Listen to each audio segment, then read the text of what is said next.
Welcome to the Design for Test Fundamental course. Let's get started. Module 1, about the course. In this course, you will be able to list out the reasons for testing and its different aspects, to describe how to perform testing, compare defects and faults, identify commonly used fault models, demonstrate generation of test patterns for combinational, sequential, and scanned circuits, identify basic DFT design rules, illustrate special tests for memory, cores, self-test, compression, IOs, and so on. List out test escapes and their effect on test volume and product quality. Identify the basic diagnostic capabilities. Module 2, the purpose of test. In this module, you will going to learn about the chip design flow and the verification steps involved at each stage. You have also been able to understand how to reduce the level of abstraction. Additionally, you will explore the manufacturing test goals that are necessary to achieve high product quality and process enablement. Chip design is a process of reducing the level of abstraction from a very general description to the masks that control the chip manufacturing process. Each time the level of abstraction is reduced, there is a transformation of the current state of the design to a new state. Some form of verification is performed to ensure that each transformation was performed correctly. It is the concatenation of these transformations and their verification that allows us to invest the amount of money that it takes to manufacture a chip. For example, a graphics chip design could start its life cycle with something as simple as this statement: I want a graphics chip that shows me a realistic view of an arbitrary three-dimensional world without any image flicker or jerkiness. That's pretty abstract. So how does it get turned into a chip? That very general and abstract description is reduced, through a set of steps like these, to millions and millions of rectangles. Those are then combined to create the masks that control the chip manufacturing process. This sometimes referred to as the analysis-synthesis cycle of engineering. The problem is analyzed to break it down into successively simpler problems, until the solution of each is clearly understood. Those many solutions are then put back together to synthesize the total solution. This cycle is repeated one or more times at each level shown here, but it is also the character of the overall process. At each step, one or more verification steps, such ones shown in the right column, are used to ensure that the transformations are correct. As a side note, the two columns are not intended to line up. Early on, assertion and transaction checking may be used. As the design progresses, various simulations are used. Later, automated transformations such as synthesis, place, and route, formal verification and timing verification come into play.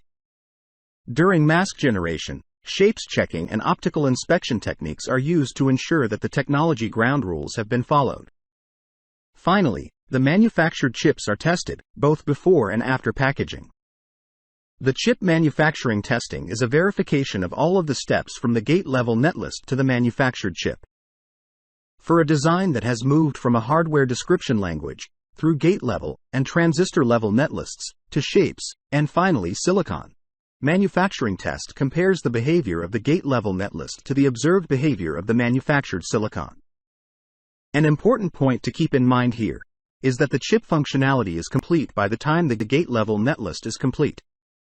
Therefore, manufacturing test tells you only that the chip was manufactured as designed. It tells you nothing about whether the design is correct functionally. Indeed, this would be a very expensive time to discover a design bug. The assurance that the chip is designed correctly comes from the various verification steps that preceded release of the gate-level netlist. As it verifies the translation from gate-level netlist to silicon, manufacturing test does two things. First, we do not want to ship defective chips to customers. However, this would not be engineering if there were not a trade-off, so we must balance, based on our understanding of the customer's requirements, minimizing the number of bad chips we ship, called escapes, while also trying to maximize yield. Some kinds of defects may not prevent a chip from working functionally. Do we throw it out anyway? Some tests have soft results, suggesting that the chip may have problems in the future, even though it passes tests now. Do we still ship it? For a wafer, all passing chips except one may be well within tolerance, and one is just barely in. Is it good or bad? Second, the manufacturing tests provide immediate and important feedback to the chip manufacturing line about how well the process is tuned and operating. To bring up a new process or a new line, careful and expensive failure analysis attempts to trace as many defects as possible back to their root causes, so that the process can be optimized. Sometimes this analysis provides insight to new defect mechanisms in the process or the line that need to be investigated and changed. So, chip manufacturing test is an integral part of the continuous improvement cycle that has enabled the semiconductor industry to follow the Moore's Law's exponential growth curve. For more content and learnings, visit Cadence support site.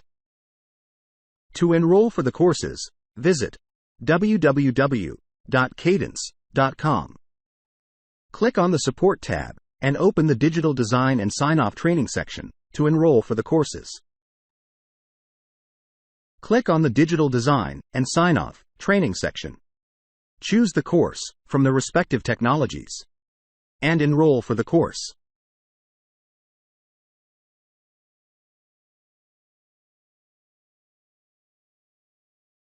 Click on Enroll icon to enroll for the respective course. Thank you.